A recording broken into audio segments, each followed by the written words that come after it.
In the capital of the United States, armored vehicles and armed soldiers now line the streets, a striking reminder that security at home is no longer taken for granted. President Donald Trump's decision to deploy more than 2,000 National Guardsmen to Washington was not simply an act of local policing. It was a deliberate statement that the federal government will no longer allow the nation's capital to project weakness to its own citizens or to the world. Washington's police force has been operating at a deficit of more than 800 officers.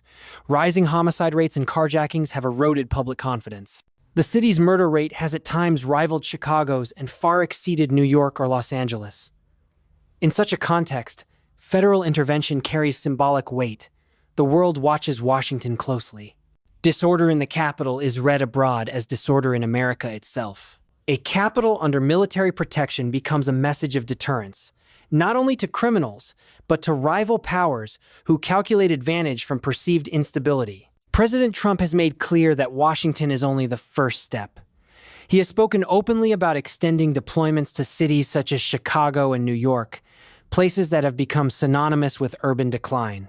The expansion of federal reach to 19 states, with National Guard units assisting the Department of Homeland Security in processing migrants and supporting immigration and customs enforcement, reflects a broader doctrine.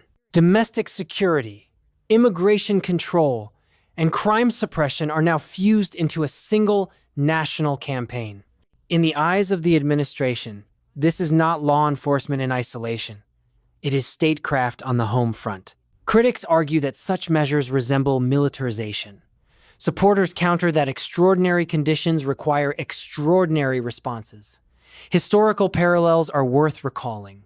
In the late 1960s, National Guard troops deployed to quell riots in Detroit and Newark.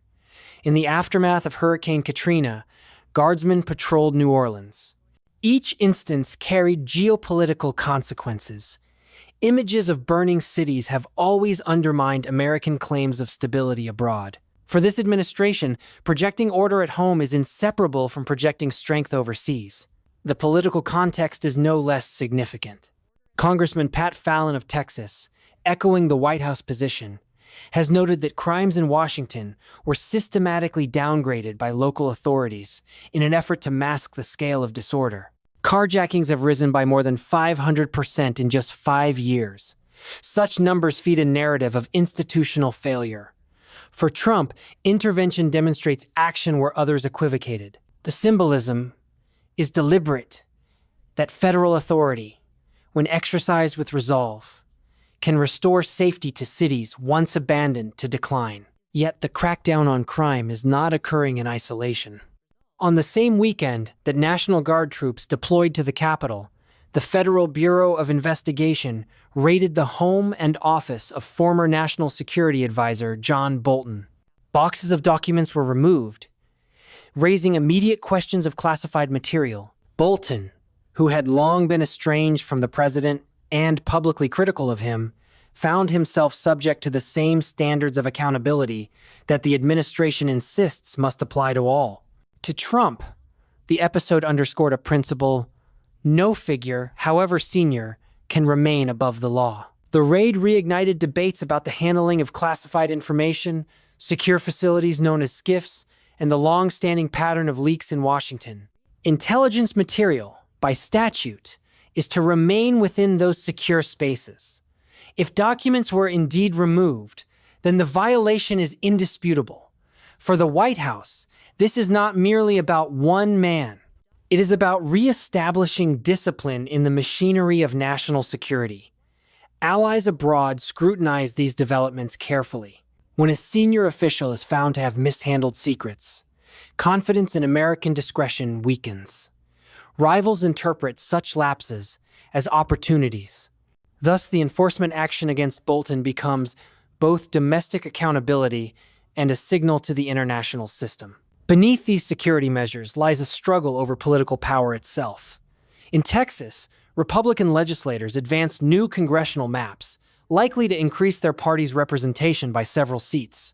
Congressman Fallon argued that the move merely rebalances a system long skewed by Democratic gerrymanders in states such as California and New York.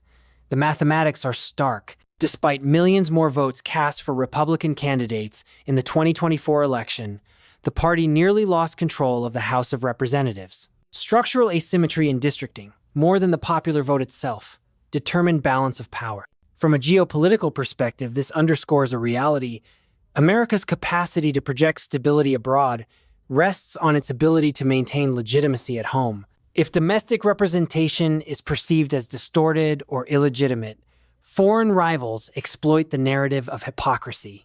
Thus, the crackdown on crime, the scrutiny of classified documents, and the redrawing of political boundaries are not separate issues. They are interlinked in the contest over authority, legitimacy, and perception. For Trump, the strategy is comprehensive: restore order in the streets, reassert control over sensitive information, rebalance political representation. Each move consolidates power domestically, and each sends a signal internationally. The United States, in his framing, cannot afford weakness at home while it confronts adversaries abroad. Critics will point to risks. Deploying troops in American cities can alienate populations and fuel claims of authoritarianism. Raids on political rivals can be framed as lawfare. Gerrymandering entrenches division and fuels accusations of illegitimacy. Yet from a strategic lens, the administration views these as necessary risks. The alternative is drift, disorder, and decline. History demonstrates that empires often erode not from external conquest but from internal disintegration. By acting decisively, the administration seeks to demonstrate that America will not follow that path. International implications follow. For Beijing, images of American troops patrolling Washington are studied against its own narratives of stability. For Moscow, raids on senior officials are contrasted with its own internal purges. For allies in Europe and Asia, the message is mixed. On one hand, they see an America willing to confront disorder directly. On the other, they question whether domestic turbulence distracts from foreign commitments. The balance is delicate. But in strategic terms, restoring confidence at home is a prerequisite for credible deterrence abroad. The narrative continues to evolve. Crime statistics will be monitored to determine whether deployments translate into sustained reductions. Immigration processing will test the capacity of guard units to support bureaucratic functions. The Bolton investigation will either validate or undermine the principle of equal accountability. And the redistricting battles will shape the legislative environment in which Trump governs for the remainder of his term. Each front is interconnected. Each contributes to the perception of whether America is regaining control or sliding deeper into division.